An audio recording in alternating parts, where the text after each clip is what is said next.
All right, everybody. Once again, welcome to the Professional Goblins podcast, if that's what we technically are. We are a live show. I'm Scott Gladstein. With me, as always, is the awesome, the stupendous, the not looking like a crazy duke anymore, Mike Myler. No, I finally finished my evil book, and so I got to cut my hair. Nice, nice. And also with us, the birdacious, we'll use the word birdacious, that is a word now. Good. I'm glad. Savannah Broadway and my co-pilot Pelly, who has many opinions that I'm sure all of you will hear here soon. Fantastic. And tonight with us, we have a special guest. We have Robyn over here. And Robyn, can you tell us why? We all know why you are wonderful and fantastic and special, but can you tell everybody else in the world what it is you do, why it is you do it, and how it is you do it with such style? Oh, geez, that's a big question. I do a lot of tabletop stuff, obviously. I do all kinds of different role-playing. I work with music. The biggest thing that I worked on was the Thera campaign setting, actually. I worked on a whole bunch of stuff in that, and it was a really good time. Fantastic to hear. If you guys are joining us for the first time, lucky you guys, you're in for a treat. And if you're not, oh God, why are you still with us? We have to do something not wrong, I guess. Anyway, we have a kind of semi-scheduled show. We have a few topics we talk about. Each of us kind of get to yammer on for a few minutes on each of the topics. And man, Mike, we're another session without a review. So Owen, come on, man, what? You don't It's almost like he's got 3 jobs and is moving apartments, and like the world is constantly trying to kill him in some weird way. Yep. It really is. It's like he's a nurgling, or like I don't want to. Okay, no speculation. No speculation. If he were to be with any god, I'm pretty sure it would be Nurgle, like of the dark powers.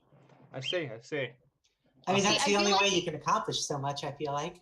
Right? And Maybe he's undying. Nothing can quite kill him because he has Nurgle's blessing, but he also has Nurgle's blessing. So, as it does. A little bit of column A, a little bit of column typhus. So column A plus.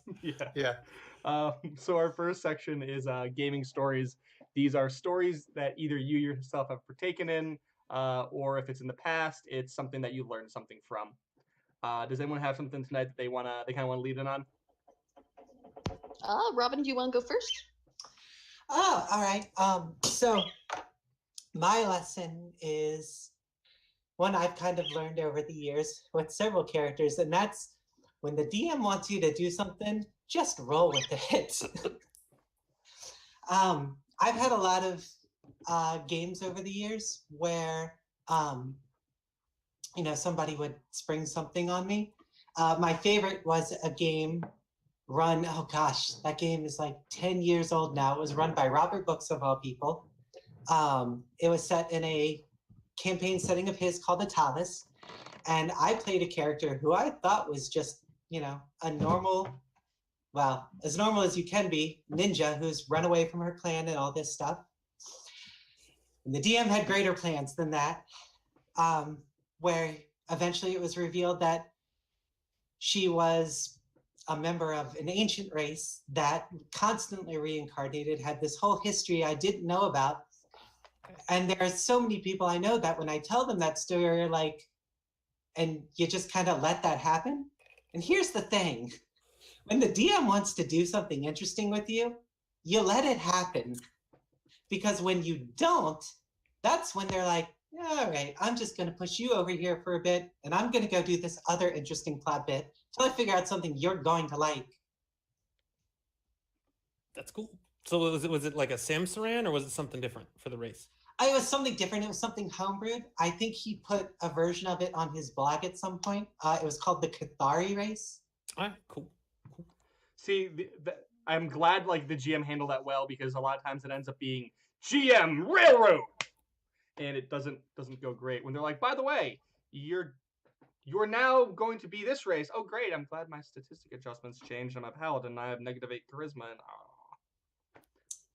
Now, thankfully, I've been blessed with DMs and game masters and wizards or whatever who know what the hell they're doing, and when they don't, they find a way to make it right. So I think honestly, most questions of this is bad, game management really doesn't come down to what they did, but how they did it, because that's the difference between a good GM and a bad GM. So yes, that's my thing. If you're given the opportunity to do something cool, just roll with it. All right. Yeah, working with the GM is definitely my favorite. I went to one of my GMs and I'm like, okay, so Strahd turned my warlock into a rabbit, and like I got better, but I want him to be a rabbit later. Can he be a rabbit later? I went and looked up all this stuff about like rabbit body language. I want to be a rabbit again. That's what were-rabbits are for, obviously. Oh, that would be hilarious. He would be the most angry were-bunny. The most angry. Also, can you believe that rabbits have 13 dexterity? Really? Only? What? I know! I know! More than that. I mean, if you made a rabbit human-sized. Right, but I was a rabbit-sized rabbit, and I had 13 dex. I was trying to dodge a fireball, man. It got important. Real quick. Yeah, so I would say that my favorite character for this session is probably, I'm in a game where it's a cyberpunk-esque setting, but we're not the punks.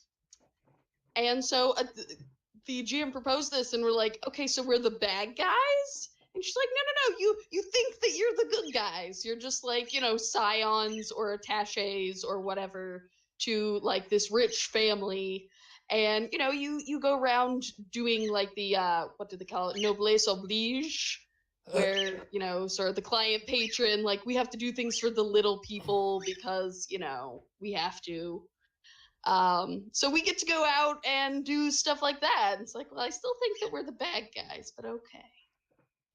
But I found that my favorite merit in World of Darkness Mortal is high performance driving, because only one dot in it allows you to drive a vehicle at its max speed as though it were its safe speed. Sounds like Car Wizard. Yeah. Basically, I ported in Tilla from Hypercore, and she's just, zooming around at 120 miles an hour like it's no big deal, and pulling weird-ass smuggler's turns at speed, and it's good. I like it. So basically, it's a Fast and the Furious movie. Yeah, basically. The GM's like, okay, so what do you want this to be? And we decide cyberpunk, pulp, and car chases. So that's Fast and the Furious 12, where they're just in car races on like space stations. They have to ramp off instead of one building to the other. They're going like a half-an-hour sequence station in to Final moon. Fantasy VII. You're on the highway as Cloud, just smacking people with that fucking sword. There you go. So I've been running a game. Told you guys a little bit about it last time, but basically the premise is that these guys are working for another big important person who's up on the top. There's these islands that goes down to a storm-torn planet. They killed a god who was imprisoned, and the storm cleared up. And then they went to they crossed the vast desert. They fought some snakes and did it tactically. These guys are new. There's a new druid, and he killed the shit out of things. It was amazing. Hold animal. All right, snake's done. But what I want to talk about today is a bit that I had fun with. So they have this guy named Hans, who is their kind of contact with their boss person. And it turns out he really didn't get approval to go down there, and they all kind of fucked it up. And now he's like, "Oh my god, we're so screwed. I was trying to get myself back in the good graces." But the thing is, though, this is a story about how to turn an NPC into something memorable. So I knew I was going to insert this character, but I wasn't going to insert it at that point until I saw the player's reaction to her. She was a suave, kind of like take no shit top bitch, economic minister kind of person. But she kind of played it like she was almost like like a crime boss, except she was sitting there with like a long cigarette, like a long stem cigarette, and she was just like, "Fuck you." She told a 16-year-old to go fuck themselves, because that was wonderfully wonderful. Oh no, she's 18 now. She changed it. But anyway, and she was snarky and sweet. And then halfway through, I'm just like, "Oh, Hans, is that you? Oh my god, this is gonna be wonderful!" And you just like, you want like, it was like shark meat, like tiny baby seal, because Hans is like trying to act all nice, but it turns out she's his big sister, and she just wrecked the shit out of him in front of everybody. So it was great, smearing my own ego with my own ego. I got to destroy myself socially, and well, all my players watched. No, but I think they I think they liked her more than they liked him, even though she was clearly the evil bitch. So I mean, she maybe, I like her better already, frankly. Hans wears poofy clothing and a mask and has birds on his shoulders. So I don't know, maybe that'll sway you. The birds are a compelling argument. It is. But yeah, no. Sasha was her name, and Sasha was amazing. Sasha will be inevitably back. I don't know how I'm getting her back, but she's going to be in there and just like taunting the players the entire time. That's what I got this week. Mike, what are you up to other than shaving your head and putting out big scary books? Did I talk about Murtaugh last week? Refresher. I don't think Okay. so. Captain Murtaugh is a great example of what to do if you're like me, who is terrible about working with the GM and the rest of the table. Because if you just let me go, I inevitably will go towards chaotic. Don't let Mike go. Don't do it. Don't do Savannah's it. run this one adventure like how many? He punched a times? horse. Times? He dove out a window, punched It's a horse, like and said it owed him money. 3-hour adventure, and we did it in 16 or something because Ragman demanded it.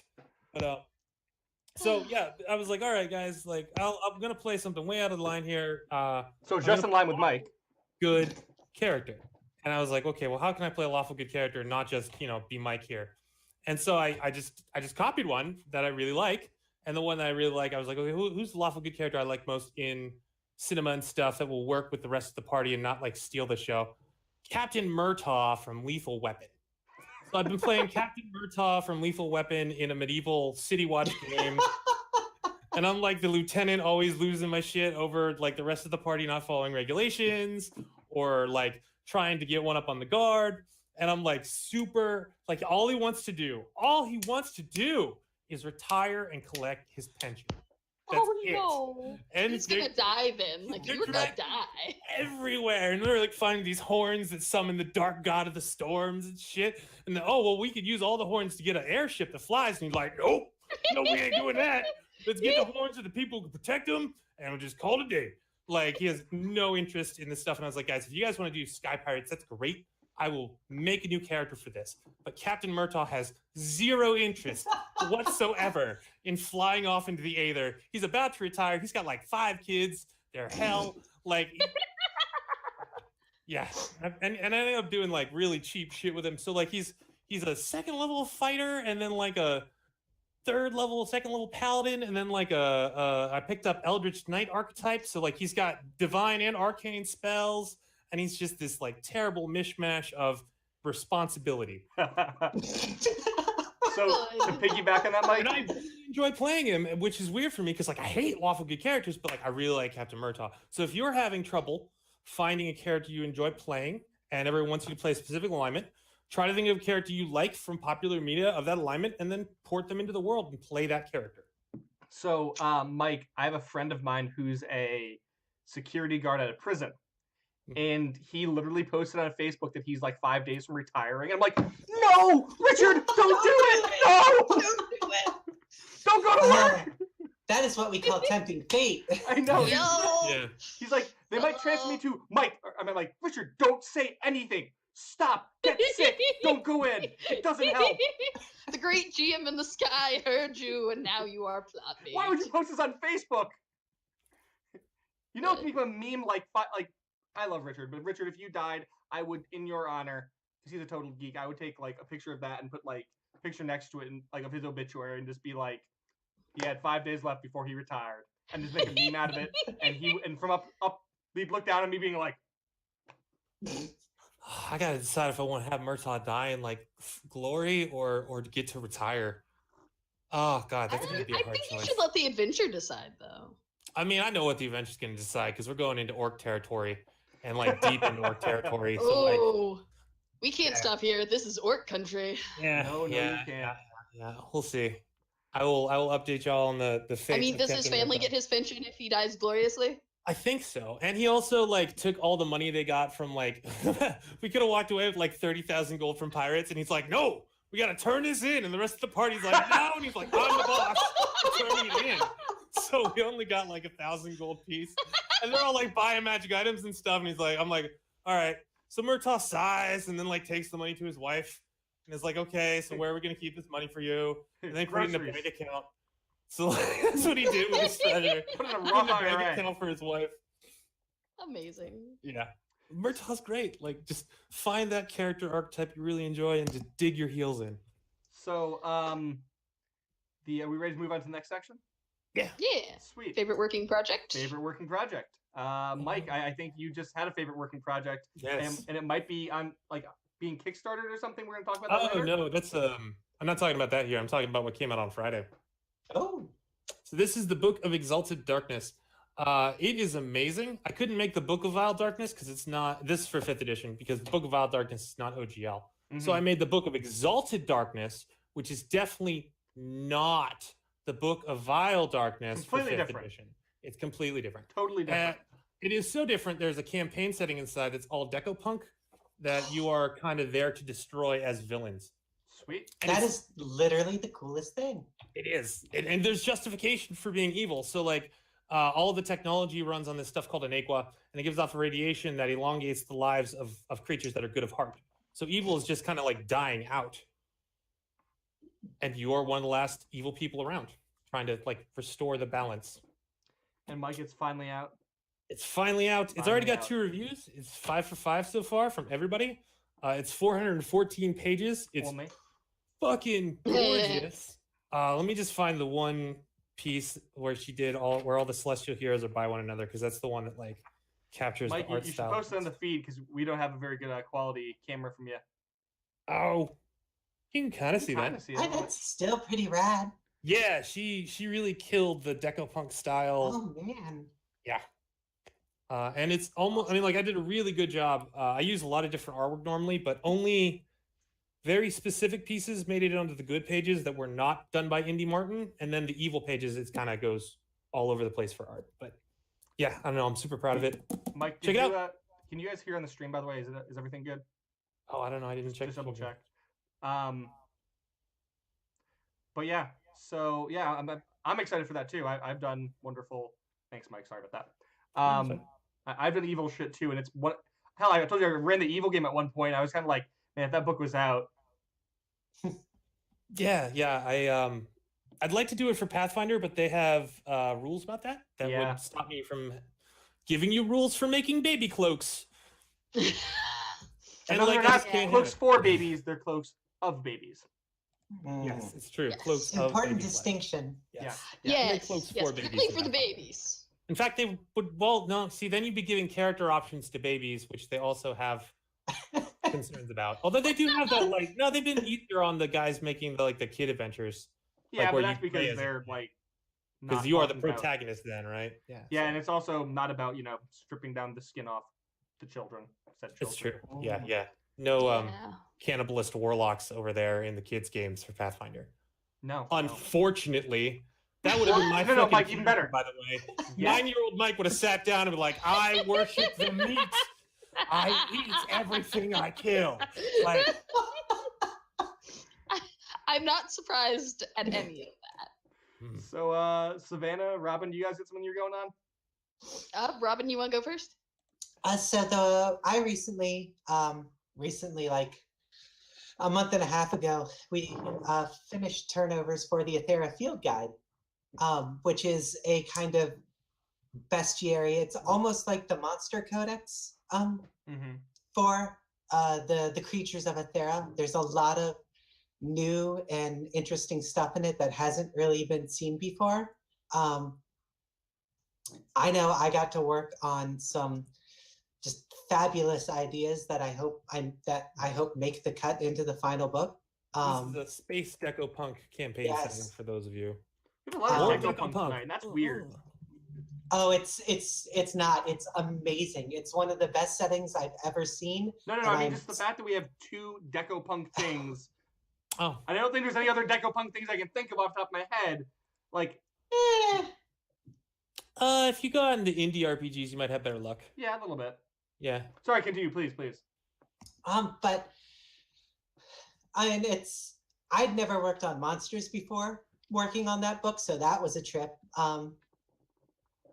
It's an interesting experience making monsters for the first time, I have to say, but it was very enlightening and extremely fun. And I think people are going to be really pleased with some of the more unique things that are in that book. Pathfinder's amazing for making monsters, by the way. Mm-hmm.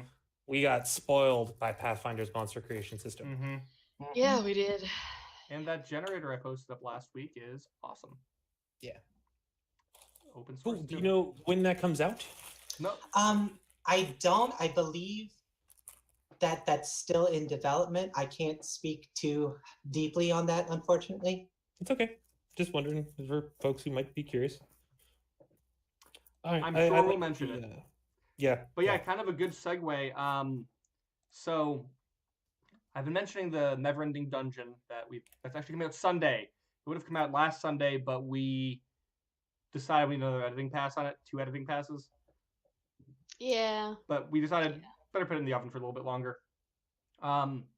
It's part build your own dungeon, part self-generating dungeon, part scientific paradox, part insectoid horror game. I don't know. It's weird and it's wonderful. And like the basic premise is you're going into a tomb of a demi. It's a mid-level thing, so you're going to a demi-plane. So it's only kind of technically a dungeon. It's more of a prison for some ancient god. And the way it works is that if the god was to keep going, it would keep expanding to contain him. So every time you go to a new sector, it self-generates. But the twist is that everything that happened in that sector, it has always existed. So it retroactively changes things. Okay, So cool. stuff like, and there's like changes to the dungeon. So it's like one of them is like, okay, so now everyone's actually of this race, and they always have been, and they are completely unaware of any. The players are not affected by this, so the players are just like, no, you were a troll. I know you were a troll, and they're like, my name's Frank, the troll. I'm clearly an elf, and they're like, that's not how this works. And Sounds like a troll. Except it is. And they are completely unaware of the horrific bug creatures maintaining it. The caretakers, and there's some nightmare fuel there, guys. Talk about making monsters. Horrific double-headed centipede things, long spider legs, like daddy long leg legs. Yeah, but anyway, horror shit. A lot of horror stuff, and no one else can see them. And they're very sneaky, and they can modify memory in horrifying things. It's really wonderful. Rui Fiera did all the artwork for it. He did the cover. We have about 30 maps in there, or 25 maps in there. For like sector layouts and stuff. That's coming out Sunday. And on the 1st, we have our April Fool's book, Ziggy's Guide to Are we gonna have another show before the 1st? I think do we have another show before the 1st? I think you scheduled it earlier today. Oh, we did. We have Dakota Kraut coming on. I'll talk about that one a little bit more then. That'll be fun. It's a good humor book, but it's not only April 1st stuff. So Savannah, you got anything on your plate? Nothing new. The working on the Lost Age stuff, editing, making sure style guide's all set up, because one thing you don't think about a lot of the times is that making a style guide is important. Oh yes. Like, as someone who has worked with a lot of like pre-set up stuff, like, Pathfinder has one, but it's kind of like for Athera, kind of a whole new thing had to be made, so that's this, except for also mechanics. Speaking of which, I'm getting notifications as we're going that my editor is working and telling me things to change. Oh, good. So you're talking about, let's do the editing and follow the style guideline. And I'm like, Ian, I'm sorry, buddy. Yeah. But yeah, that's what it is. Keith is planning to add a third section because he doesn't love himself enough. Never. But that's all I Really get. good idea. It's really hard to abandon it once you have it. Mm-hmm. You of all people, Mike, I'm sure would sympathize. So, do we want to talk about our favorite new project that's not ours? Yes. I have something cheeky. Sure. What is cheeky? The Culinary Magic Cookbook is now available in print. Oh. We Ooh. had. I know his name. I play games with him sometimes. Son of a bitch. That was not his name. No, Wendell Son of a Roy. bitch It's is not not Wendell his Roy, name. is it? It's not Wendell, no. No. Alex Shanksable. Yes. Alex Shanksable, who's been on the show at some point, I feel, has worked on this. And if you want something to just add flavor to your Pathfinder game, it is the perfect thing. I see what you did there. That was delicious, Mike. Thank you. I'm gonna have trouble swallowing those puns. I'm not gonna say they're the spice of life. Let's not be gluttons. Come on. So Savannah, Wherein we save us become from the this tailspin. professional goblins? Is that where this is going? No. Savannah, save us from this tailspin. I'm so sad. Okay, fine. Let's see. Kobold Press. This was actually for a previous show that I don't think I actually talked about it. Eldritch Layers is out, so that's awesome. From Kobold Press. It's for 5e, I believe. And, how can you not want something that has the tagline of the schemes of a demon cult of thieves and unscrupulous wizards? That sounds like a pretty good tagline. I'm very down on that. And also, what did I have? Oh, the Midgard World book is also out, since I'm on a Kobold kick. I recently saw a picture of it, including the cat. Apparently, the cat is not included, but it does look really good. The cat or the book? Yes. Good. So, all cats are the best cats. It's just science. Oh, you want to talk about Mass Effect? Yeah. So it's not you weren't new. There. It's not new at all, but Starfinder's still new to me, and someone came up with all the races for Mass Effect. Good. Which I had not heard about until this, and that is the coolest thing on earth. I did this. I did at one point. I did the races from Star Trek as Pathfinder races. So I saw this the other day. I'm like, oh my god, that's so cool! And now I just want to run a Mass Effect game with Starfinder. It would not be hard to do. No, when Okay, so is it 3 or 4 years ago, Savannah, where the Mass Effect RPG won a ton of Emmy awards? I know. I honestly have zero clue. I didn't know there was a Mass Effect RPG. There's a Mass Effect fan RPG that got submitted for a bunch of Emmy awards and won them. And then everybody found out that they didn't have the licensing or the rights to use any of the artwork or anything like that. Yeah. And so I think it's still floating around. And to their credit, it was really nice, even though it was illegal and presented as a real product. Yeah. So check out the Mass Effect RPG, everybody, if you can find it. Yeah, well, I'm glad I'm not that behind.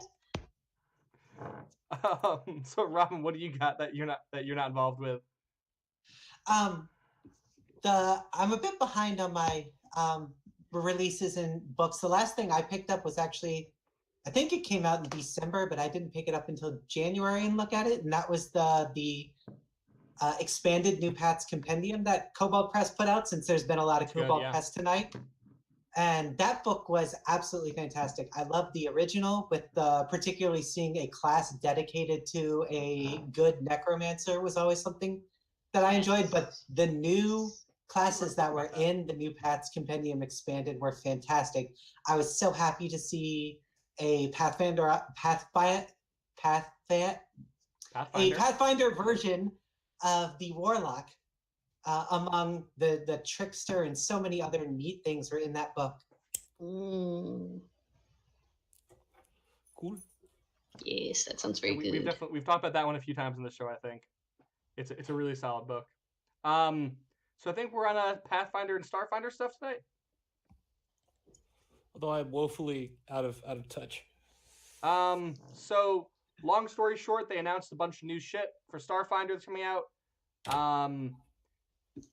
I think we'll go into that a lot deeper in a week or two on stuff, but we're not going to touch second edition today because we're going to let it kind of accumulate, and I'm sure we'll have a slow burn on that. Can't even talk about the opportunity attacks thing. Okay, go for it, dude. Go for it. Okay, so apparently attacks of opportunity are now going to have to be an earned ability. So like fighters get it off the bat, but like your wizard won't get to just like up and whack somebody with their staff as a opportunity attack. Which I'm still, I don't know. I'm on the fence. Like I can see that being a very good idea. I can also see that being really annoying. But like, how much of the table time do you spend being like figuring out your freaking movement so you don't provoke attacks of opportunity? A lot. That depends on your group, because my groups can spend forever on that if you let them. So honestly, it's one of those things where it's like, that also has another layer though, where it's like, you don't know if something has an attack of opportunity. It's true. So you're like, oh, I probably shouldn't go near the fighter dude, but fuck the wizard dude. I'm going to run right by him, Surprise, he took that as a feat. Yeah. Yeah. It's a very logical idea. I can see why they're doing it that way. It's like everything else in second edition. I'm interested to see how it shapes up. Yeah, I read the fighter post, but that's the only one I really dug into. I've been reading a bunch of them. Actually, I think I missed most. I kind of skimmed that one, honestly. I've looked over the entire thing, and you know what? It's one of those things where it's like, I'm getting really excited. I'm like, oh, that's cool. Oh, that's cool. Oh, that's cool. But I'm like, put it in the pack for 9 months. I'm like, let's see what happens when it actually comes out and how they play together. Because one miscalculation on that thing, simplicity is really easy to screw up, and it feels like it's going for the simple but really kind of very simple to learn, hard to master thing. And that is a very narrow bridge to walk across, Well, and it's just I'm trying not to let myself get too excited about stuff in advance, because I remember getting excited for other games that then they came out and they were completely different from. We're never gonna. It's not gonna be a fourth ed. No, I know. But fourth ed was the ultimate expression of Hasbro. Is what that was. No, I got faith in them. I think they're gonna do pretty good. I'm psyched about it. Yeah. Oh, can we talk about the bleary-eyed game thing? Finally. I have no idea what that is. Can we talk about you don't know what the bleary-eyed game thing is? I do not know what this is. Okay, so I'm gonna read the post. It's on the Paizo boards. It's a mystery publishing company. Okay, so here, someone asks Dungeon Master Cal, does anyone know of a gaming company, possibly publisher, called Bleary-Eyed Games? They have a wiki, but it's evidently for members only, and didn't find a way to request admission or sign up. The only reason I ask is I'm getting their mail. It's coming to address to a guy named Tim Jenkins, but it has my address on the incoming mail. I'd like to pass it along. I just know what the hell's going on. Apparently this is on the Paizo boards, and apparently they own a domain and the register informations, and they're getting like OSHA letters and shit, and no one knows who, like everyone's trying to figure out who Bleary-Eyed Games are, and it's just kind of this creepy pasta, like, who the fuck are they? I think someone should just make Bleary-Eyed Games at this point and be like, it was me the whole time! That's bizarre. Isn't it? That is very weird. it's definitely very strange. Like, someone should just wear their skin and roll their dice, and it's weird that I think that rolling their dice is a little bit weirder than wearing their skin. But yeah, if you're Bleary-Eyed Games, come on the show. We want to know what the truth is. Tell us your truth. Reveal the truth to us. Yeah, mail the truth to us along with an OSHA poster. And you don't even have to come on webcam if you want to retain your anonymity, but like we gotta know. You know we're gonna get like some weird like shadowy figure, like just like with a voice like, this is Bleary-Eyed Games. Have we really made it as a web show if we haven't had a mysterious figure on? No, some like deep throat looking dude. Yeah. You know. Like has to like clearly or just be wearing a mask, LED eyes. Hey Mike, I figured out our next when we get a review. I figured out who's gonna be invited to review something. Noob Saybot. Good. So yeah, I don't know. I've said that for a while. Do we want to do 5e stuff, or we still want to talk more about Pathfinder? I think that's kind of all there is to say. Yeah, but like I'm gearing up to take Varanthia into Pathfinder 2e, but like that's 9 months, 8 months away before I can start really thinking about it. Yeah, one of the things just to keep in mind for all third-party people is you have to be compatible with second edition, not the playtest. That's not the full version. Yeah. So you can't release stuff until it is out, and that's like a year away. I can make a large outline. Yeah, that's what I think we should do. Like I remember we did that with the APG. Which one had firearms? Was that that's Ultimate Combat, right? Ultimate Combat. Yeah, so we did it with Ultimate Combat. We had the playtest stuff and we wrote some stuff up.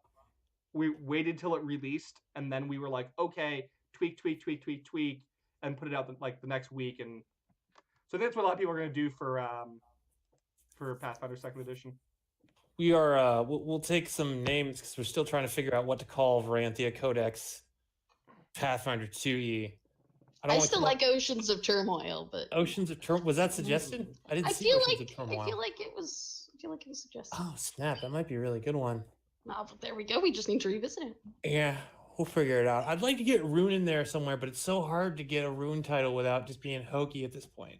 I mean, that's also true. Rune jiggers, like, what do you call it?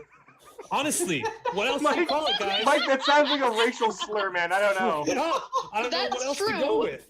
Because, like, everything else is just so bland and overused. You'd be like, Rune jiggers? What the fuck is that? It sounds suspiciously like something nasty someone would call gnomes. I was going to say a dwarf, like, those goddamn rune jiggers. They sit in their cave all day.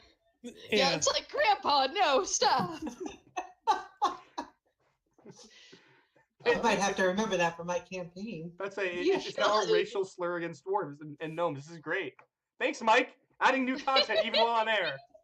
Good times. Sometime we have to do the tome of the professional goblins and just include all the weird shit that happens. Oof, that'd be a very large tome. That would be a really large tome. I mean, it'd be perfect for Mike, but, the rest of us might have trouble. I have so many other things on my plate. No. All right, so what's going on with 5th edition? Or 5th edition. Oh, the saga of the DM's Guild continues. Yeah? So good. Another publisher emailed drive-through and was like, "Hey, you guys are auto-generating links and stuff, and I don't want my stuff to look like it appears on DM's Guild." And they're like, don't worry about it. It's a feature." So that's 3 times. And I was like, okay. So I emailed WotC's legal department, and I was like, "Hey, I hope you're having a nice day. I have no desire to have a lawsuit against you. But you should know that you guys are misrepresenting the way the DM's Guild functions by auto-generating links from one bookshelf sites. And while I, again, do not want a lawsuit or have the money to do one, there are people who do, and eventually one of them is going to take up arms here. So could you please just ask one bookshelf to fix what is definitely not a super hard problem to fix, because they keep ignoring us 3 times now.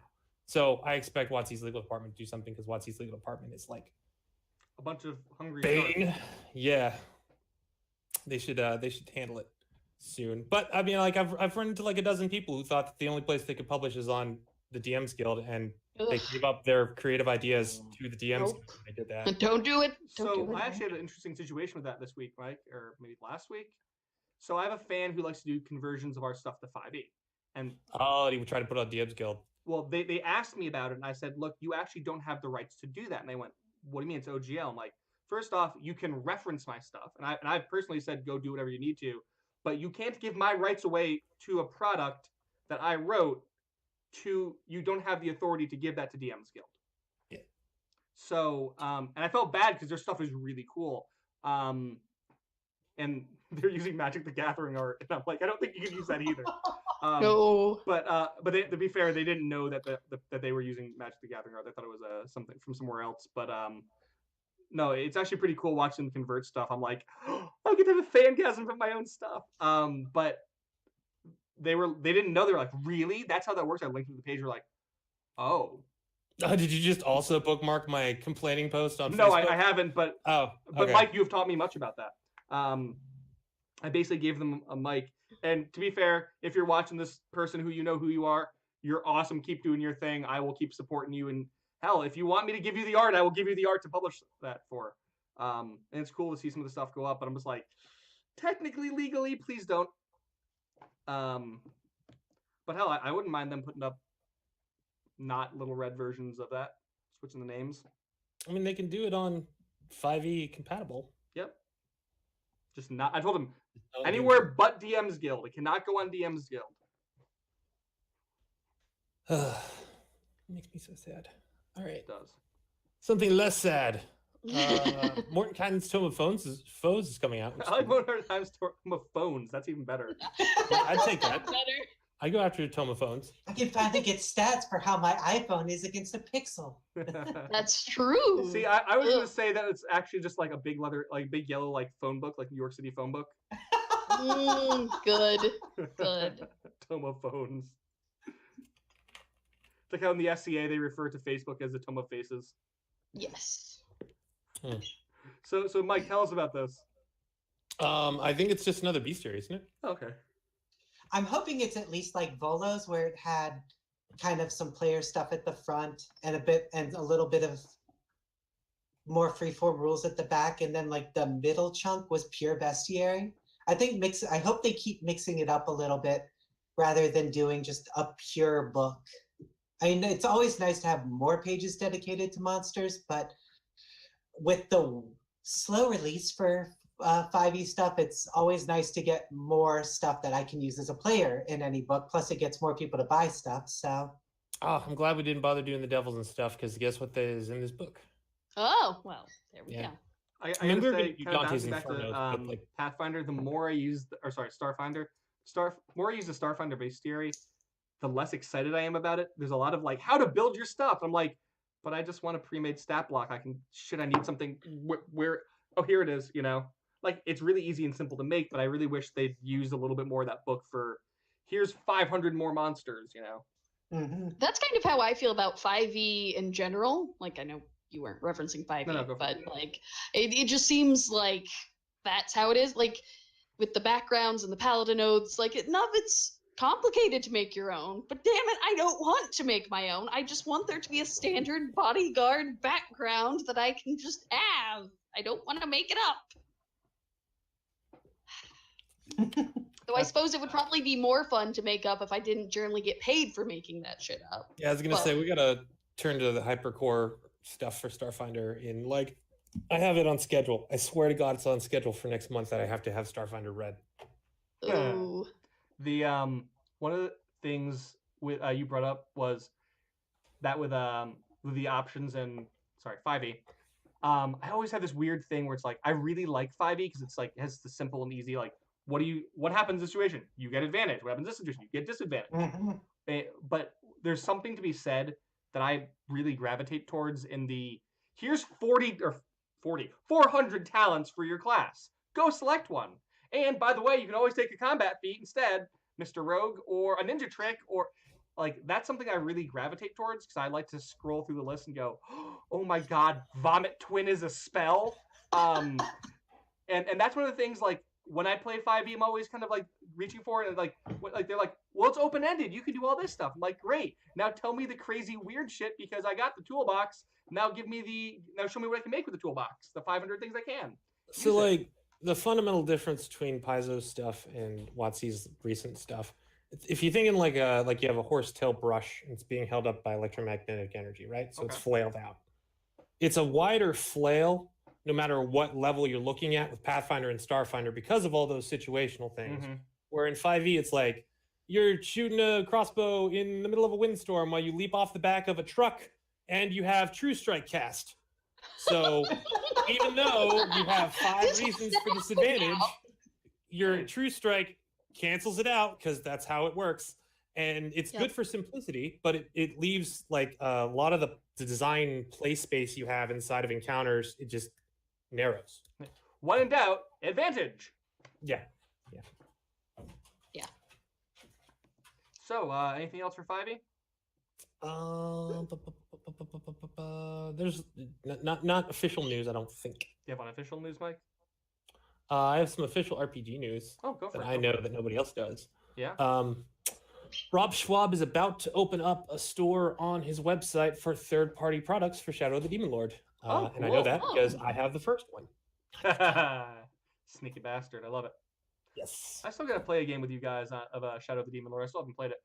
It's I've really never good. had the- I didn't either. I'd say I've never had the chance to play it, but it seems like a very interesting game. Mike, if there's anything you've sold me on, it's that 5e, I shouldn't publish in the DMs Guild and that I should play Shadow of the Demon Lord and that Muppet Christmas Carol is the second best Muppet movie. But I mean, other than that, Oh, the can of worms. Why Yes. you gotta be trying to play me, son?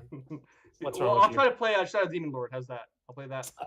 Yeah, it's cool. The initiative system's great. You just decide when you're gonna go in a turn with the rest of your party, and the character creation is a little tricky to get your hands on, get your hands all around it. But once you do, you're like, oh shit, this is brilliant. It's like like an erector set. You get it, and you're like, oh great, I can make boxes. And then like a month later, you've got fucking Ferris wheel and everything going. And everything. Nice. Yeah. I like that. Any other metaphor? RPG news? Broad-based RPG news. I'm the editor for a thing, but we talked about that last time. I'm good. Okay. See other media of interest. Let's see. New Jessica Jones season out, and it was pretty damn good. Yeah, it was good. I'm gonna put it behind the first one. No spoilers. I didn't like the villain as much as Tennant, but that's kind of a given. I think it's impossible to like the villain as much as the Purple Man. Yeah. I don't know, dude. This one felt way more noir. It did. Way more noir. Oh yeah. I couldn't get behind the main villain. Every time that character threw someone around, you could see the actor having to jump like wicked hard, and like it felt a bit like not as much of a threat. And that I don't know. I was so happy they brought the Wizard, and like they Yes! actually brought the Wizard. Oh my First I was God! like, oh great, they're making some like crossover, and then I was like, oh shit, that is the Wizard. Oh sweet. If you guys don't know, the Wizard is like a golden age like speedster from Marvel who got his power from ferret DNA. And also has one of the worst superhero names I think I've heard. Oh no! Oh my God. There are worse, but Oh, there's worse, but that one's pretty bad. Yep. That one's pretty bad. And he had and a I yellow like that costume too, so it just didn't. Oh God, why? I've got the Why? comic upstairs, a reprint. It's Because somebody didn't think that through. No, they didn't. We're gonna be bombed by the commies tomorrow. Just make his damn costume yellow.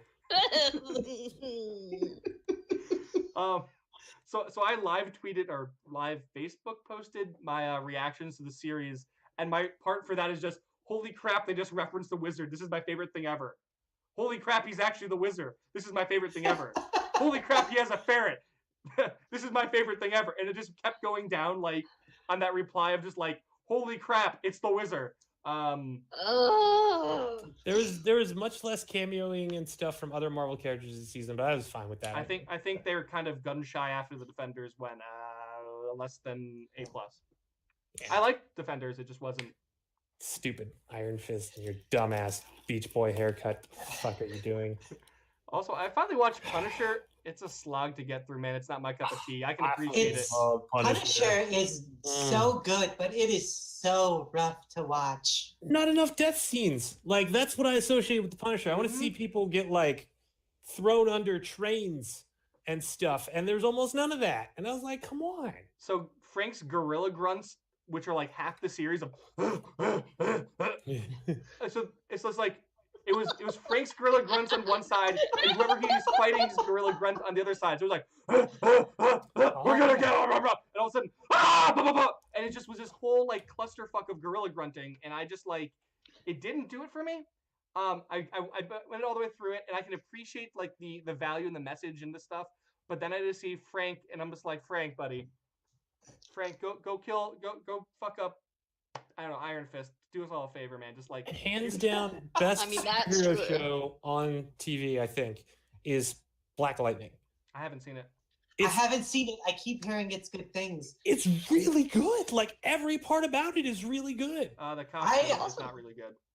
No, the costume totally works. But Most of the time, he's like rolling around in a hoodie anyway. Okay, But like, good. Because the LED chest thing that I saw on the billboard in Times Square for 3 weeks just made me go like, can you stop? have you not seen his costume before? It's the one with the LED lightning on his chest, right? No, I mean but in the comics and Yeah, I've seen stuff, it. in the series, like he's always got that ridiculous leotard lightning thing Yeah, going but it's on. not like an LED like scoreboard. I'm willing to give that concession because they don't want to CG lightning on him constantly. No, I got you. I'll watch it at some point. I just haven't got around to it. I need to catch up on all of the superhero shows, but I saw something yesterday that apparently Matt Ryan's going to play Constantine as Yeah, a regular On on Legends, yeah. Legends next year, and that's exciting. So That might get me to watch Legends regularly again because I've had trouble following that. It's just kind of lost me. I Yeah, gotta be no, honest, I agree guys, with you. I did not like Constantine. I love Constantine the comics, but they can't do Constantine on TV. The first arc he's in has people injecting flies into their veins. Papa Nurgle and shit like that, and like you can't do Constantine on like the CW. You can't, but I mean, when was it NBC that did the Constantine show? Whatever They it got was. away. They got away with way more than I thought they would. Yeah, but it's like saying like it's the Punisher problem. The Punisher put their Right. under the train, and it's like imagine if Punisher was like sitting there with like these are rubber bullets and running around. Like that's what it felt like a lot to me. Like I don't know if you guys have ever read like any of the actual original like Oh my God, yes. like Yeah, Constantine Constantine gets stuff. super dark. It is gross shit. It's great and Oh yeah, very cerebral it's and very fucked interesting. up.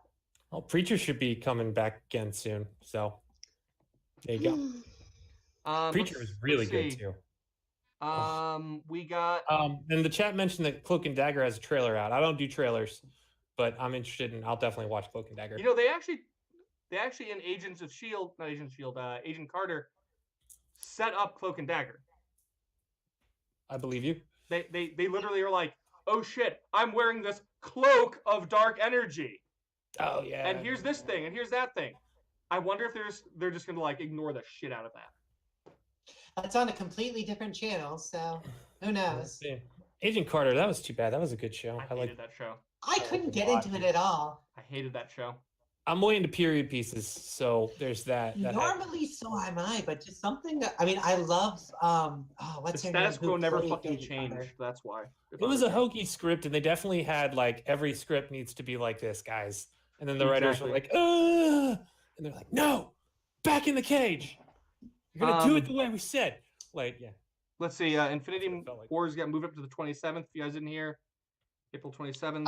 Haley Atwell, by the way. That's the name. Oh, she was I had so to good look on up. that show. We got a new Also, as an aside, whenever it was mentioned about Matt Ryan playing Constantine, I'm like, I can't think of what Matt Ryan looks like. Looked it up, got the football player. Assume this is not it. Also, oh goodness, I just sent a tremendously large link to the Facebook chat, but that guy, you'll have to Google him. Like, Matt Ryan, football player, just looks kind of dweeby.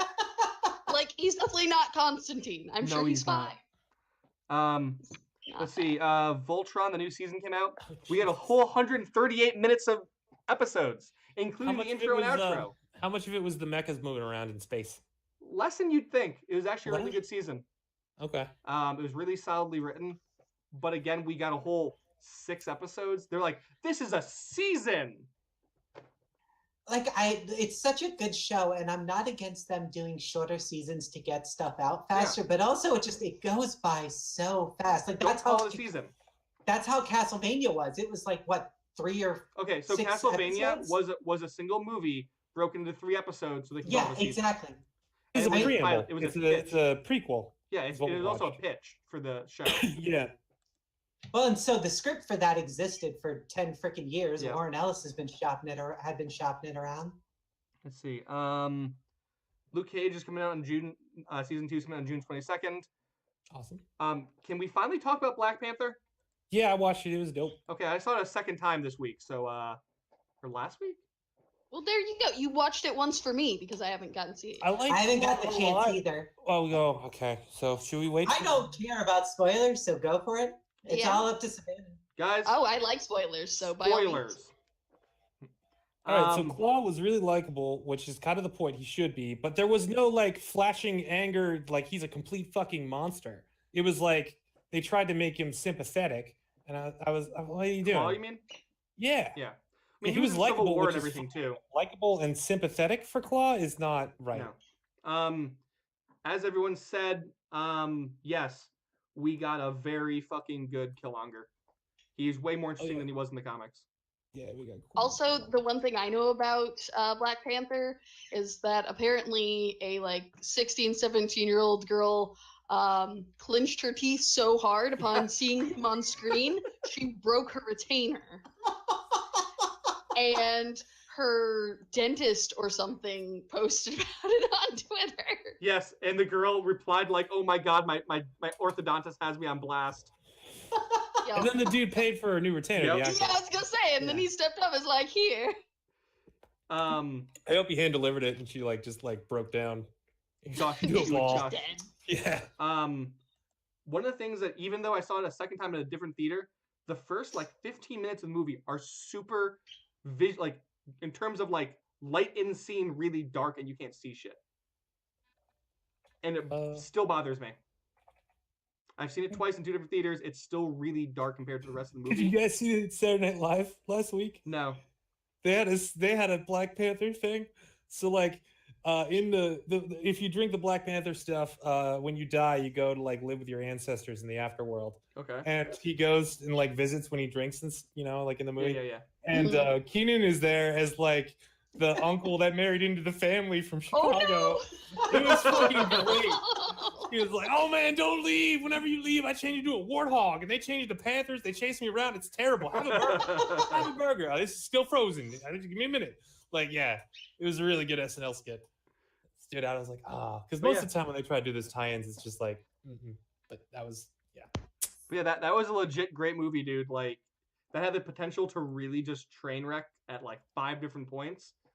But dude, they navigated that ship pretty damn expertly. The first act, it's like kind of a 5-act structure almost. But the first chunk is a little bit hard to swallow. I saw it with my grandma, and she was saying that she wasn't following it in the beginning. And then she's like, but they kind of had to do that up front to give you all the stuff you needed to know.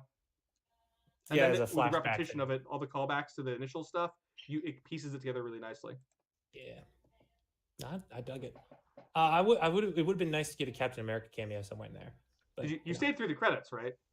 I did not, unfortunately. Okay, so at the end, You always stay through the credits. Come on, Mike. Sorry, I What have stuff to happened? do. Excuse me. so there are two Lord, I post-credit can't sit scenes. there for 10 minutes and watch a fucking thing.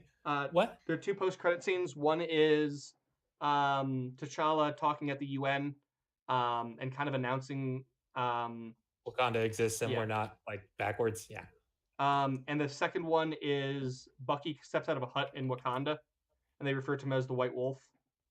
So it was kind of. Yeah, I saw they gave him a code name, new one. Yeah. Yeah. Well, the White Wolf is actually a thing in Black Panther. I would have liked to not have that guy be called White Wolf for so many. I know. And it's funny because like you're seeing like all these African people the entire movie, and then he is the pastiest white dude in the world. And this is even having Martin Freeman in the whole movie. Like he's still the pastiest. Sebastian Stan is just still the pastiest white guy in the movie with his black hair and like a sarong on, and you're like, all right. So well, let's see. We'll see those eventually. Oh, and last thing, Captain America just confirmed this is his last, not this one, but the next. Chris Evans. Yeah, Chris Evans. Yeah, sorry. Chris Evans has announced that it's his last time as after this movie, after Infinity Wars. The next one will be his last time as Cap, which is sad. It's gonna be really hard for him to break out of that. Yeah, and that's probably why he's doing it. He's been doing it for over a decade, dude. Well, hasn't he been saying that he wanted to do more directorial stuff for a while? And he did. He actually got a chance to do some of that. But I think he's going to be able to do his own thing. 'Cause I remember that too. I remember him talking about the directorial stuff he wants to do. I really hope they don't kill him off. I hope they kind of give him a rides off into the sunset thing. So yeah.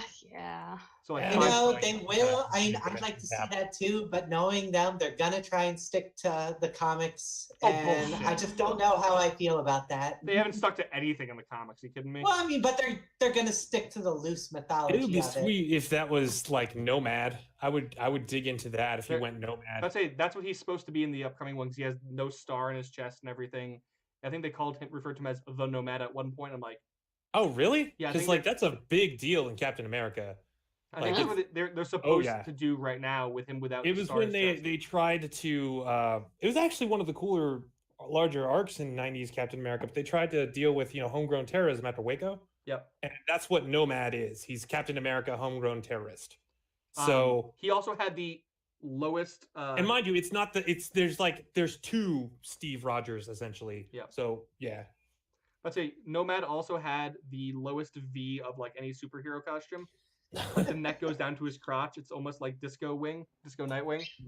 No, I think that's Apollo from the Authority, because I'm pretty sure he specifically is like right down to the let me see the pubes. Okay, maybe he's there. Okay, we'll say in Marvel. Let's see.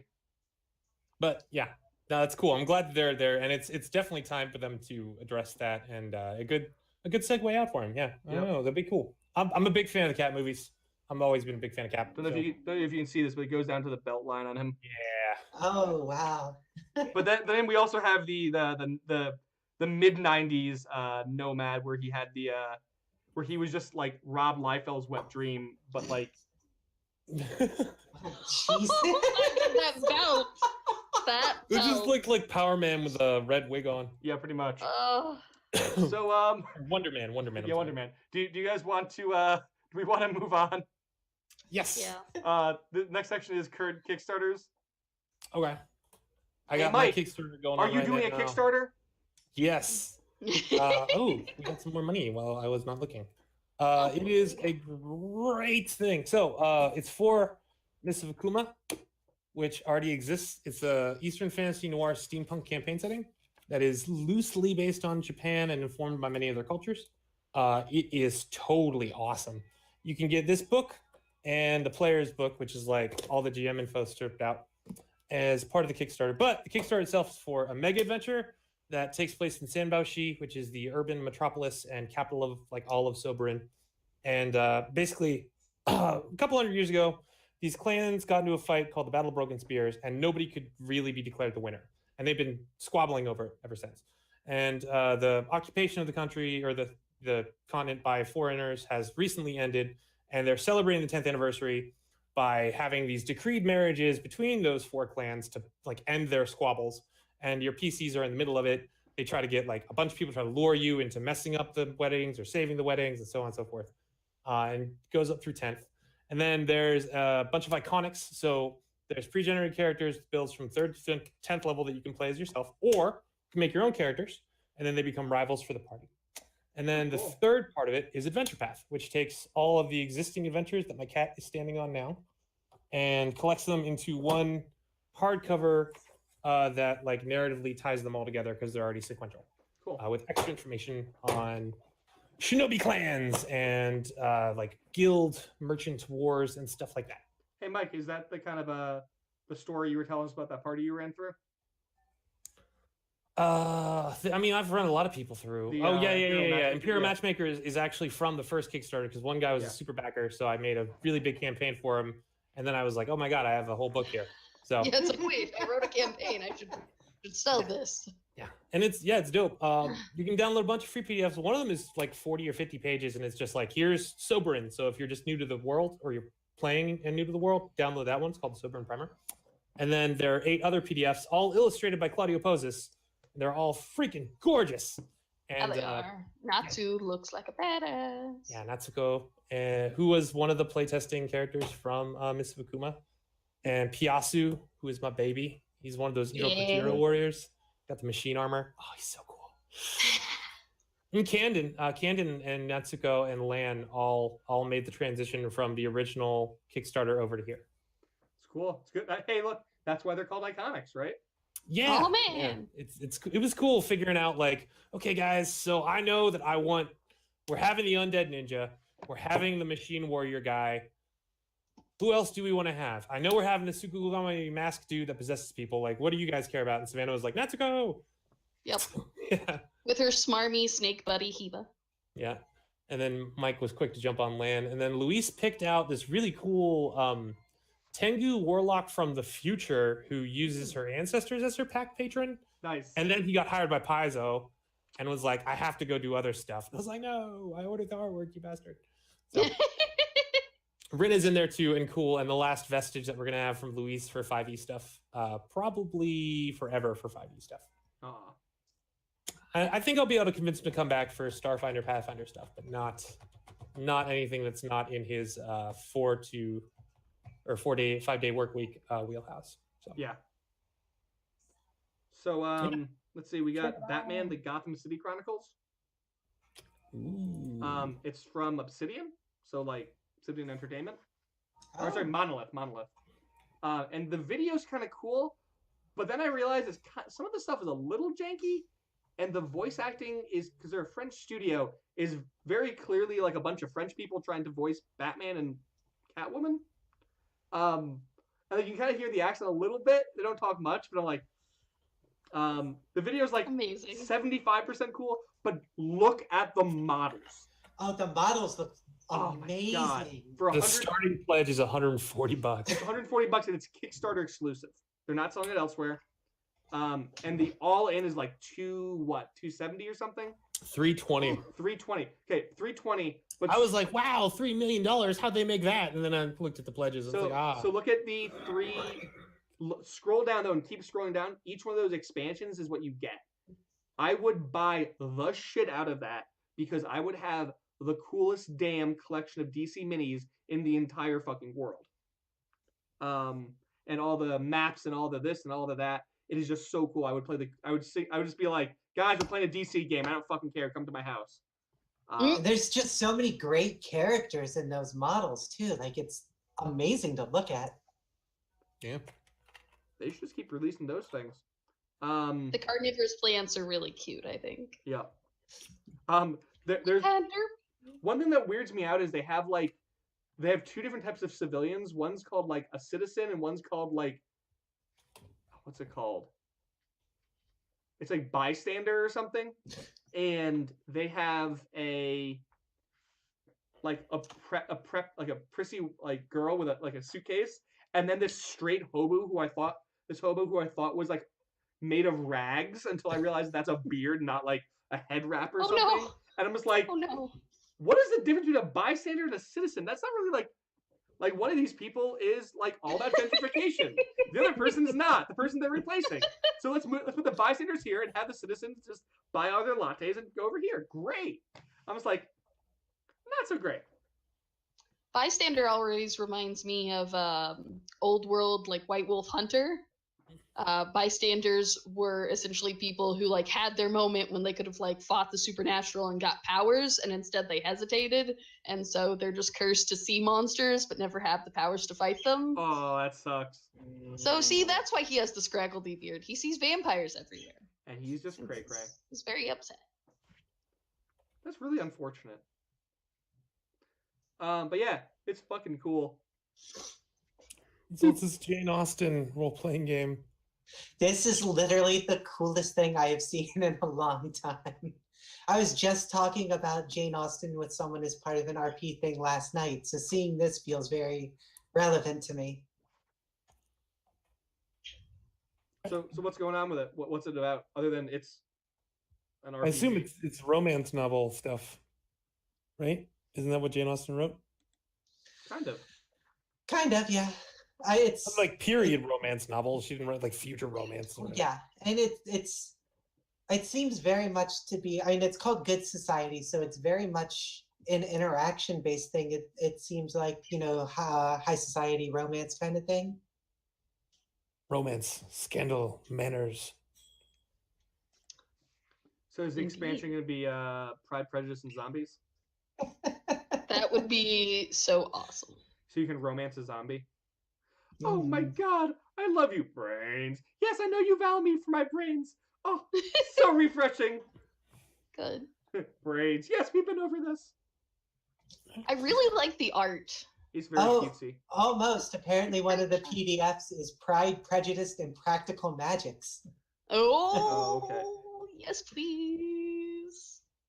It reminds me sort of, there was a card game called Marrying Mr. Darcy. Yeah. And it's very fun. Let's see. What else we got here? Legendary Games has got some stuff coming out, I see. I think the Pirate Compendium ended, but you can pre-order it if you want some pirate stuff. Pirate stuff. And who doesn't want some pirate stuff? Come on. Me. I had a big rant about it recently. Ah. Yeah, but you know, You're just not one of the cool kids, Scott. No, I'm not. I'm sorry. My Facebook rant was like, guys, I even like a lot of this stuff, but zombies, pirates, to a lesser extent vampires, and like steampunk are just like, I've seen enough, guys. I'm good. Thanks. I don't want another spoonful of dinner. I'm full. Like, or in Lovecrafty and stuff. Like, I'm down. I'm good. But I swear to God, I will fucking shove a Migo up the ass of the next person who describes their horror monster as Lovecraftian. The Now meat. you're making me think of the logistics of that, and I shouldn't have. I have a thing with like Lovecraft. The thing is, like, he has one trick. He has his fucking trick where he goes, and I like to call it, it's so scary I can't tell you. He goes up to something and he describes it, and like he describes like 10% of it, and he goes, "It's really horrible, and I can't remember, I can't recall. I can't describe it accurately. It's too out of this world." Lovecraft was a boring writer with good ideas. Yes. There you go. The perfect If you want to example read of that. good horror and stuff and suspense, go grab some Edgar Allan Poe. Yep. Bums. What's his name? The The Color of Black His Cat Face. is so much fucking scarier than anything I've read from Lovecraft. And It's he's got about a a cool fucking idea. black cat. Like that's really what it is. It's like Edgar Allan Poe came to the knife fight with a spoon and just beat the guy's ass. Also, Lovecraft That should was go super in racist. the Tome of Goblins, clearly. Edgar Allan Poe came to the knife fight with a spoon. And still won. And he was very brooding about it the whole time. Well, duh. And he was even more tragically tormented I've won. when he won. I'm gonna go get drunk on some sugar. So, Well, he was hypoglycemic. Never mind. Let's continue. and There's suspicions he was hypoglycemic, so that like just eating an orange would get him drunk. But again, and the other thing is that Lovecraft was super duper racist even by his day's standards. He wrote a book. It was a pamphlet. Someone called something like "The Origin of the Negro," and it was just super racist and like super demeaning how they were like the lesser race. And I'm not psyched. I mean, like, yeah, Edgar Allan Poe was just like a shitty drunk and a bad husband Yeah. and like generally not a good person, but he wasn't racist, or at least not overly, I don't think. What's his name? Sir Arthur Conan Doyle was a product of his time. So like, if you go back and reread like The Lost World or whatever, which Jurassic Park's based on, they talk about the half Negroids and stuff, and it is just wildly offensive. But the book is still interesting, and you have to kind of go, all right, I remember what time period he's from. That's Crossing racist. out. Yeah, the early, like the original Conan the Barbarian stuff is like that too. Because I Racist, always sexist, rapey, It was- yeah. Yeah, well, it was written at the same time as Lovecraft. Like they were pen pals. And I feel like that's easy to forget. Well, here's what But yeah, the book's surprisingly not rapey. So Lots of other shitty things. Yeah. Surprisingly not rapey. what's his name? Fritz Leiber, the guy who does the Lockmar series with Fafet and the Grey Mouser. I'm Mhm. halfway between going, holy crap, this is downright progressive. That's an interesting female character with like a fully developed background, and she's not a prostitute. Holy crap. And then I'm like, oh, and then they tell them to wait here because this is man's work. And then the So women go close. ahead and do their own shit because fuck them. I'm like, oh, it's progressive again. And then they get killed and possibly raped, and I'm like, stop flip-flopping back and forth. You're giving me whiplash, man. And this is a lesson for all you young girls that want to be independent and do things. And Yeah, then- why would you ever want to do things? So I'm not sure if he's really progressive or just really accidentally progressive, or both. That's more what I'd lean on. But yeah. Sensationalist, maybe at the time. Yeah, probably. Anyway, so we have got a little bit of a tangent, but I don't think it was a bad tangent. Yeah, one last Kickstarter. This is for definitely for other publishers. It is the Occult Symbols for Designers Kickstarter. Oh, Yeah, Hermetica, which one is a great name. And two seems like a great concept. The idea is that, different like symbols and stuff, there's no oh, it's one $10. font, so it ends up looking really ridiculous and clunky when you try and insert it into something. Mhm. So, now it's all in a nice standardized font. And it's I've only worked $10. out ways to get away with it. Well, see, now you don't have to. Yes, it would be. Maybe I should consider I popping mean, 10 for down on this. $10, I might back it. Yeah. 750 symbols. I kind of want a poster myself. Finding proper public domain runes is a big pain in the butt. I can see that. Yeah. With the stuff we did for what was that book? Alt Path Divine 2, we got Rui to do all the stuff for us. It was not a cheap experiment. It was good. It turned out great. Kind of put that out as a thing at some point, but I tried to get Indy to make me just like a rune brush to use for all the evil things in Book of Exalted Darkness, and she was like, "No, I'm just gonna draw them on all individually." I was like, "Damn it, God damn it!" and now I can't do it in the future. Yeah, I was like, "Well, if I can just get it all put on a black screen, then I can just color all the black out and take the runes and then spin them." They're like, "No." I have straight told my artist, like, I'm gonna modify the shit out of this in like 5 things. Oh, Indy is definitely aware of what's going to happen to her when she gives it to me, but she's cool with it because she knows I'm responsible and not insane. But yeah, there's stuff where I think she's going to be like, "Wait, that last one is that mine? Be... Oh my god, that bird amulet is mine. That's the top of the staff of Conjure. What the fuck?" There's this guy Thalazon who's just like, he made thousands of images, and he was just like, yeah, we'll use them for whatever. I have literally taken apart his things and reassembled them into new creatures and been like, look, completely different, and you could not tell the difference. I'm actually really proud of one thing for Book of Exalted Darkness I'm going to share really quick, because it doesn't look like I am responsible, but I am. I like the fact that Scott I with like no that art as a skill. praise. What? This guy. That looks like a proper illustration, don't it? It's a jellyfish or something? It's a corrupted pneumivore, is what it is. Okay. But it was once a jellyfish, someplace far away before I got to it. Now it's a corrupted pneumivore for sure. But like, yeah, it looks like a legit illustration. I'm like, yeah, I know. Like, oh my god, I'm really proud of myself. I like how in one of my books, World Journal 2, I actually did artwork. I actually did the banners for something. So I have art credit on a book. I just had to color all the flags from Mr. Vacuum. It sucked. So it's like, okay, I have to have 26 flags. Only one of them can be red. There are not 25 other distinct colors. And then that was a 4-hour afternoon. And that's where the rules of heraldry come in, because they actually make it so you can be very visually distinct. That's what the rules of heraldry are. How to make your image distinct from everything else around it. They have little symbols on them, but like, you know, like there's the Tiger Clan and stuff, but like, yeah. So I'm happy with how it came out, but it was not easy. One of the cool things about how they do the heraldry stuff is they go, okay, if you couldn't see the charge, how would it look? If you couldn't see the field division, how would it look? If this was done in black and white, how would it look? And that's what makes it distinct. So like, there's certain degrees of things you have to be from everything else, and it works really nicely. And the color arrangement you can do with it is specific, so it's like a metal can't be on a fur and vice versa. It's interesting how they do it, and it makes really unique banners. All right, if I was doing like a Western or vaguely British or heraldic chivalry thing, yes, but I didn't want to be using borders and stuff on, you know, essentially Eastern fantasy. So flags. they have separate rules for Eastern stuff too. Ah, okay. So like how to design your mons and everything.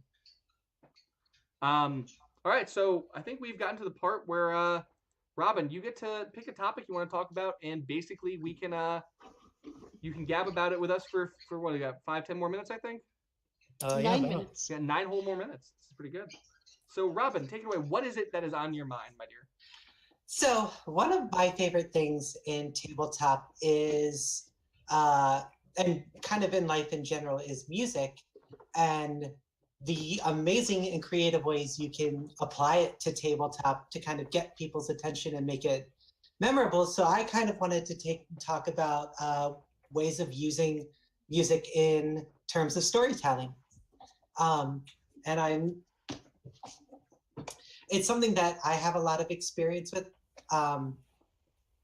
because I am a huge music nerd. Pretty much, like I said, I had vinyls earlier. I of all kinds of stuff, everything from classic music to more modern stuff to video game soundtracks. And I have found that using music in my tabletop games allows people to remember things much better because they can attach memories to those music, even the people who aren't normally so musically minded. And it allows to create a very particular atmosphere, a very particular vibe, or it allows you to adapt a certain kind of presentation that can very much aid the way you want to do your show, your tabletop game. I do structure mine a lot like TV shows. You know, there's an opening, there's an ending, things are set up in episodes, and storylines comprise seasons. So having, you know, an opening lets people know, oh, hey, we're starting, or hey, we're ending, or, you know, this big swell of music accompanies some memorable event, or even using modern music to make a concept memorable. My players haven't actually encountered it, and they're probably listening, so this will be a small spoiler for them, but I have 7 antagonists in my game that I'm running for them right now. And to represent them, I have in a playlist I gave them recently, 7 Devils by Florence and the Machine, which is a very, very representative song for them. I actually have that on the playlist for one of my 5e characters. So when you use this, It's do very you good. Have you ever considered using, what do they call, like the soundscape or whatever it's called? Sirenscape. Sirenscape. I was going to say earlier that as soon as I mentioned music, I'm sure Ben Looms was just sitting up and perking up at the mention of it. But I don't. I usually do kind of my own ad hoc thing, and it's not for anything against Sirenscape. I love the program. I use it when I can, but also a lot of my gaming at the moment is done over the internet, particularly in text rather than in video or whatever. So being able to set it up using, you know, the music streaming through Roll20 or whatever just proves to be a lot easier at the moment. They I don't know if it's out yet, but they're doing a minion player to make it easier to use Sirenscape online without having to do the Discord and all that stuff. I've been waiting for it. The only thing I do for my players, I mean, like, I keep background music going most of the time, and I'll change it depending on where they are, you know. But the only thing that really stands out is whenever they finish a fight, I play the Final Fantasy VII victory music. I was using the Chrono Cross victory music in my current game. It's not a bad one. Mike, I think the first episode is actually named after this, but we used to have a game music playing, and the scene with the Polka Paladin thing. If you don't know what that is, Robyn, the real quick version is it was like a Magic Punk game, and my Paladin detected evil through the ship's sensors and saw that the enemy ship was evil, and he was a Paladin. So he was the Stigmata Martyr is a sacred. What's the Paladin that bleeds? The prestige class, Holy Vindicator. So he ran around without his shirt on, with a shield through the ship, and this polka techno music came on. So we just decided that the polka techno, with him running around like this with a shield, beating the shit out of everyone, and everyone is just like, "What's going on?" The scene was supposed to be the captain dueling another guy in a Magic Punk fighter ship, but we decided to take over the entire ship, and I was just bleeding all over everyone without a shirt because piloting was replaced with rides, so I had an armor check penalty when I wore my armor. So I took off my shirt to pilot the ship, and I just ran over to the other ship and beat everyone with a shield because that was his weapon. And he like beat it like, you know, like how they have like a what do you call them? Like a wrestler uses like a folding chair. Like he was using like a shield like that. It was great. And then I got the ship, and they were locked in there with me. I wasn't locked in there with them. But yeah, music, it makes all the difference. I mean, like, sorry, go ahead. Oh, I was going to say my favorite example of music in games was, I think it was Owen who posted about it. His wife LJ ran a Hunter game, and they ended up having a playlist kind of supernatural themed, like with the classic rock and that sort of thing. And they all had theme songs. Yeah, and they all had theme songs, and whenever your theme song came on, or whenever Carry On My Wayward Son came on, you got like a bonus of some sort, which was really great. Yeah. I like that a lot. I mean, I make all kinds of playlists for my players, but usually it's usually kind of, here's music that conceptualizes what I'm doing in the future kind of stuff. All right. Well, music in game is a big part of it. I think it'll always be a big part going forward. I think we're about at time here. Getting pretty close. Any last minute thoughts, guys? Pledging my Kickstarter to the free shit. Pledge to his good job, Kickstarter Mike. indeed. So Mike will not have to ever go hungry. I mean, I'll still go hungry. Although this time, kind of because Savannah and Mike begged me to, I did not cut myself out of the budget, which is what I normally do.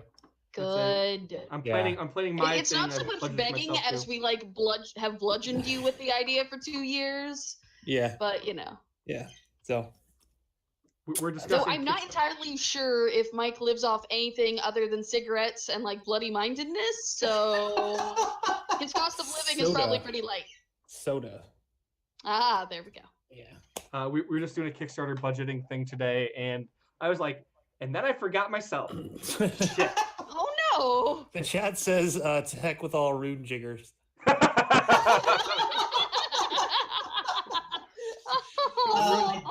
I can definitely tell you one of the listeners is someone that I play on a mush with because I noticed they changed their com title on a channel to Rune Jigger. Guys, so I think we have to do a professional goblin shirts that just says Rune Jigger for life. Oh. So we should reach out to Deanna and be like, Deanna, I mean- how do you feel about doing racist slurs? I do have the ability to make shirts, and I do have a drunken dwarf with picks that is big enough to put on a shirt with that just says Rune Jigger on it. Oh God! So then we I'm walk so to glad. go into Atlanta, and this works great. I'm gonna run that by some people who might be offended and see how they feel about it. All right, guys. So thanks for joining us. Again, we'll be back soon. Thanks, Robyn, for coming on the show. It was a lot of fun. Rune Jigger for life. Have a nice night, guys. Good job.